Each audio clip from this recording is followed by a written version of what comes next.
positive. Right. The county's reimbursement was more than the expenses were. And this is the last year, 2008-09 is the last year that we're going to have a reimbursement from the county because of going independent. Tim, could you explain what that reimbursement's for, just so we have some clarification on how that's calculated or what it relates to? Sure. It goes back a long ways. It goes back to 1992-93 when former CAO came to the retirement board. And the county was having not only budget problems but cash flow problems, and asked the retirement board to adopt a procedure where we reimburse. At that time, before we went independent, the county was responsible for the retirement system's administration expenses. And what we typically did is at the end of the year, we would, some of the expenses are accumulated in the county's financial records. We have a budget unit that keeps track of the salaries of the employees and that kind of thing. And then some of the expenses are paid directly out of the retirement system trust fund. And at the end of every year, we would reimburse the county for the budget unit 1920, the payroll and that kind of thing. And we were requested by the CAO's office to make that reimbursement at the end of every fiscal year, and then because the county was really responsible for those costs, we collect them during the subsequent year as an addition to the county's contribution to the retirement system. And it's typically 0.5% of the salaries of the county employees. And one of the reasons we did that is to, in doing it that way, the departments that receive reimbursement from state funding agencies, social services, mental health, public health, who are, at the time we called grant departments, the money came from an outside agency. By including that cost of administration in the county's contribution rate, those departments were reimbursing the county up front as opposed to going through the A87 cost plan, which means you get your reimbursement 2 years later. So it was a cash flow issue. So every year we tell the actuaries when they're preparing the report the dollar amount of our administration expenses for the retirement system, and they come up with a rate that we added on to the county's contribution rate so that we were being reimbursed for the previous year's expenses.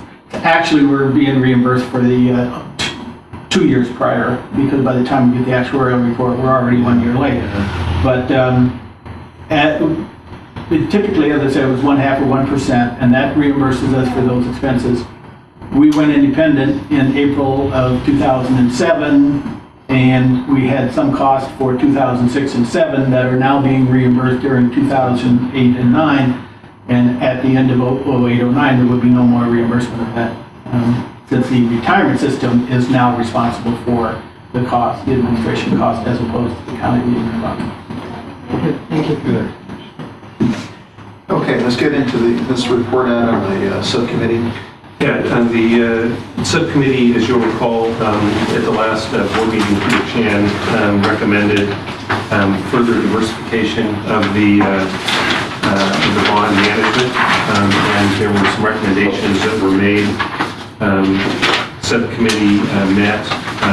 We currently have 80% of the value of our bond investment with Dodge and Cox. We looked at PIMCO and TCW. PIMCO had some advantages in that long run or long-term returns, as well as short-term returns were good. Volatility was relatively stable. Had a significant amount of assets that they were managing, as well as just the reputation and performance of the bond manager.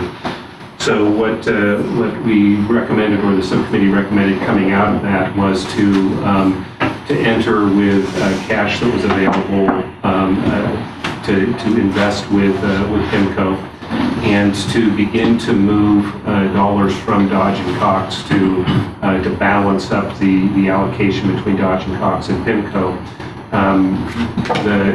we're going to communicate or contact Dodge and Cox, let them know that we're reallocating assets or asset mix, and that we are going to look at moving money from Dodge and Cox into PIMCO, but to do so in such a way over a period of time where we minimize any realized losses that occur from the sale of bonds by Dodge and Cox and then the reinvestment of those dollars into PIMCO. The other thing, the other recommendation that we'll recall that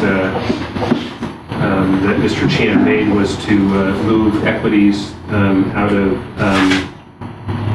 of Mainstay, which was performing poorly and had for some time. There was concern that upon any kind of market recovery, as that Mainstay would recover less rapidly than the other small cap value funds that we had. And so the recommendation for the time being of the subcommittee was to essentially take our dollars out of Mainstay and to put them into the Vanguard small cap index. So Jim, question, the administrative cost structure, Dodge and Cox versus PIMCO, it's going to cost us about the same in terms of the administrative overhead